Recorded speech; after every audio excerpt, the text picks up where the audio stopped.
इस कहानी के लेखक हैं नीतीश कुमार। अरे अग्रवाल की साइट पर 100 बोरी सीमेंट जानी थी, क्या हुआ उसका? भिजवा दी? रात के करीब 1 बज रहे थे और मैं फोन पर किसी से बात करते हुए प्लांट का दौरा कर रहा था कि अचानक ही मुझे ऐसा लगा जैसे कोई मेरे साथ मेरे ऊपर उड़ रहा हो, क्योंकि जमीन पर मेरे अलावा भी मैं एक और परछाई को देख रहा था। पर जब मैंने अपने आसपास ऊपर नीचे देखा तो मुझे कोई दिखाई नहीं दिया। हालांकि मुझे अब किसी अनहोनी का एहसास होने तो लगा था, पर मैं इन सब बातों को दरकिनार कर प्लांट का दौरा करने में मसरूफ रहा। पर धीरे धीरे परछाई बढ़ती जा रही थी। मैं भी इसे इग्नोर कर मशीनों को देखते हुए जब मैं गोदाम में पहुंचा तो अब जो परछाइयां मेरे ऊपर उड़ रही थी वो सब की सब मेरे सामने आकर खड़ी हो गई, जिन्हें देखकर मैं डर के मारे कांपने लगा था। कौन हो तुम और ये किसका गंदा मजाक है? कसम से अगर मुझे पता चला ना तो अभी के अभी तुम सबको नौकरी से निकलवा दूंगा। मगर मेरे इतना कहने पर भी उन परछाइयों के कान में जू तक नहीं रहेंगी। वो बस अपनी जगह पर खड़े मुझे ही देख रहे थे, जिससे अब मेरा डर धीरे धीरे यकीन में बदलने लगा था। और अगले ही पल वो सारी की सारी परछाइयाँ एक एक कर मेरे अंदर समाती गई, जिसके दर्द से मेरा जिस्म फटने को हो रहा था। फिर उसके बाद क्या हुआ मुझे कुछ याद नहीं। बस इतना याद है कि अगली सुबह जब मुझे होश आया तो मेरे चारों तरफ पुलिस वालों का जमावड़ा लगा था और मेरा बदन जगह जगह से कटा हुआ था और मेरे हाथ खून से सने हुए थे।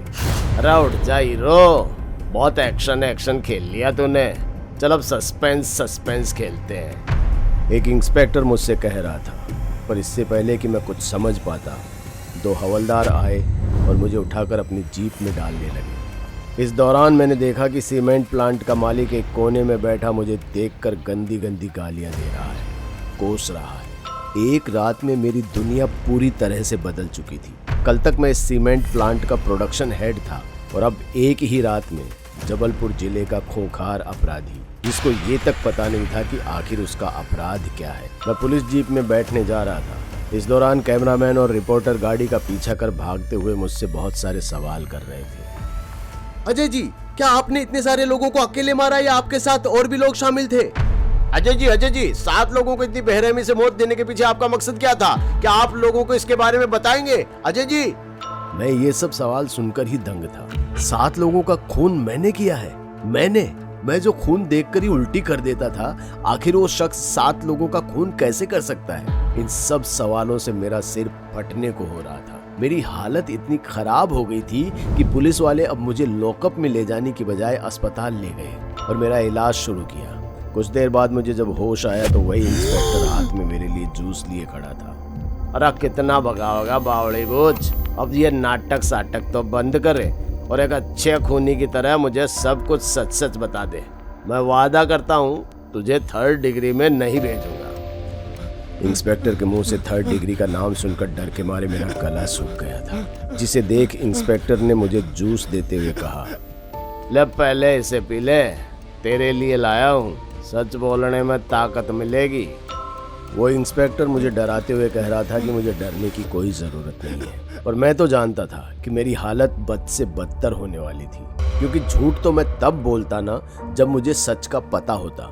मुझे तो ये भी पता नहीं था कि मुझे आखिर हुआ क्या था। इसलिए इन सब से बचने के लिए मैंने उस इंस्पेक्टर से बस इतना कहा,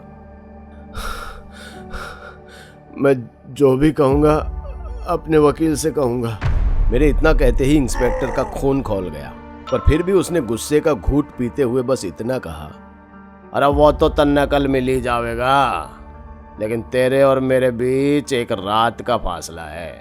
पर वकील का जिक्र करके तूने तो रात पहले ही काली कर ली।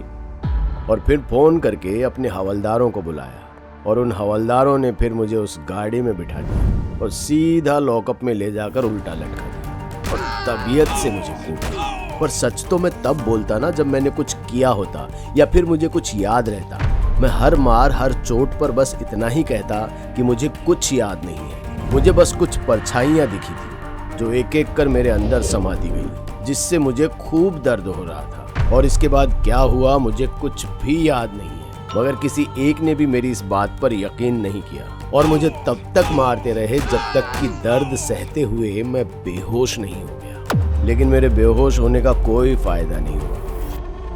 सीमेंट प्लांट के मालिक ने पैसे खिलाकर मेरे एक दिन की कस्टडी को 1 हफ्ते का कर दिया था और मेरी कस्टडी तब तक बढ़ती रहती जब तक कि मैं अपना जुर्म कबूल नहीं कर लेता कि उन 7 लोगों का खून मैंने किया है, जिनमें प्लांट मालिक का इकलौता लड़का भी था।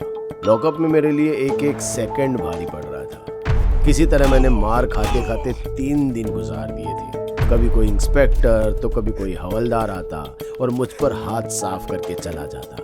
मुझे तो इतना भी मालूम हो गया था कि अगर मैं मर भी गया तो किसी को कुछ फर्क नहीं पड़ेगा, क्योंकि किसी को न्याय नहीं, बस एक चेहरा चाहिए था जिसे देखकर लोग उस पर थूके, उसे बुरा भला कहे, जो समाज में किसी नसीहत के काम आए। पर अब मुझे इन सब ढकोसलों से कोई फर्क नहीं पड़ता था। मुझे तो बस किसी भी हालत में जिंदा रहना था। इसलिए मैंने ठान लिया था कि मैं अपना जुर्म कबूल कर लूंगा।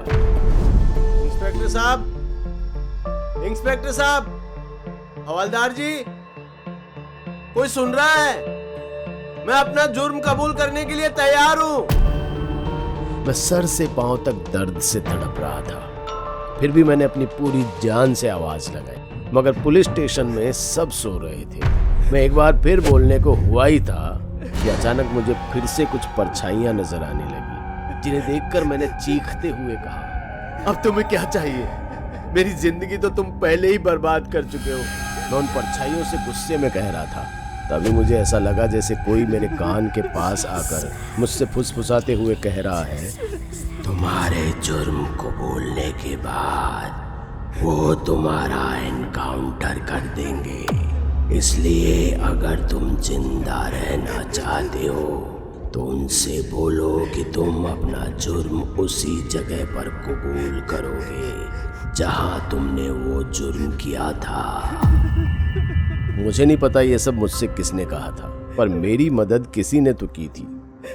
इसलिए मैंने इंस्पेक्टर और हवलदार से कह दिया कि मैं अपना जुर्म कबूल करने के लिए तैयार हूँ, बस मुझे आप वापस उसी सीमेंट फैक्ट्री में ले चलिए। जिसे सुन इंस्पेक्टर ने पहले तो किसी को फ़ोन किया और फिर हवलदार से बोला कि मुझे वापस से गाड़ी में बिठा दे।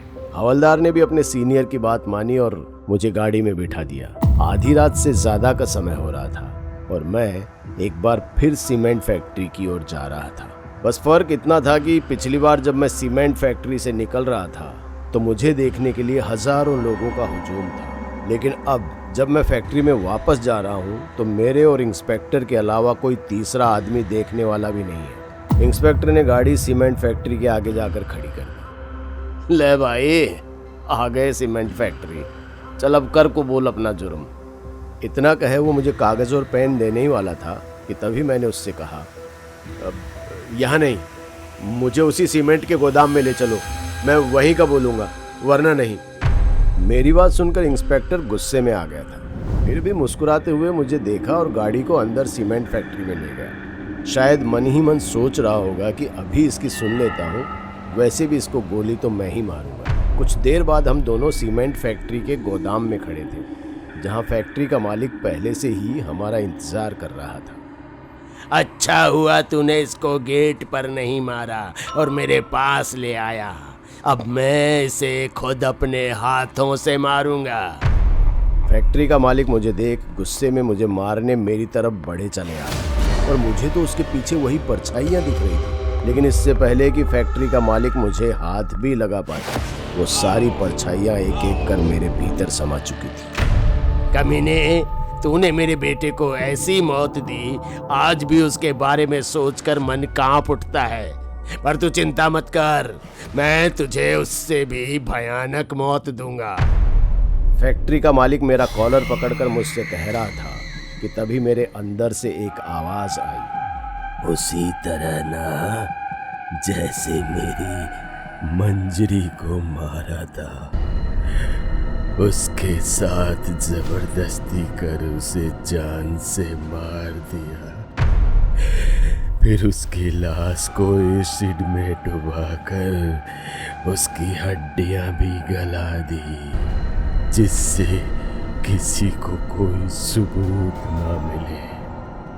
मुझे नहीं पता था कि मुझे ये सब कहने के लिए किसने बोला था, लेकिन इतना तो था कि मेरी बात सुन फैक्ट्री के मालिक के पसीने छूटने लगे।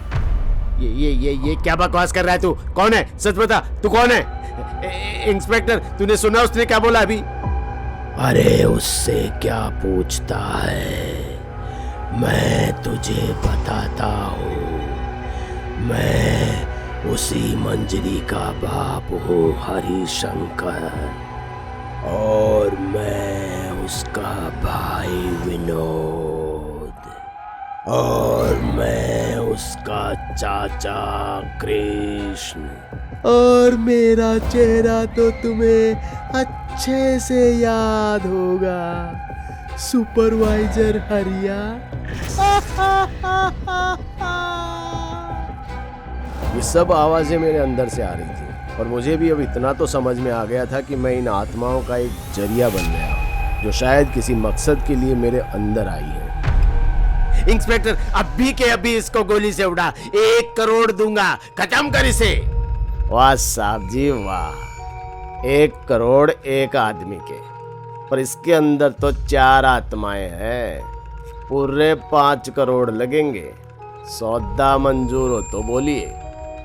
फैक्ट्री के मालिक की पस्त हालत देखकर इंस्पेक्टर ने भी मौके का फायदा उठाने की सोची, पर तभी मुझे मेरे पेट के नीचे तेज दर्द महसूस होने लगा। मेरे हाथ पैर अकड़ने लगे, आंखों में इतना गुस्सा आ गया था कि मानो अभी गुस्से से फट पड़ेंगे। फिर मेरे अंदर से एक आवाज आई, 5 नहीं इंस्पेक्टर, 6।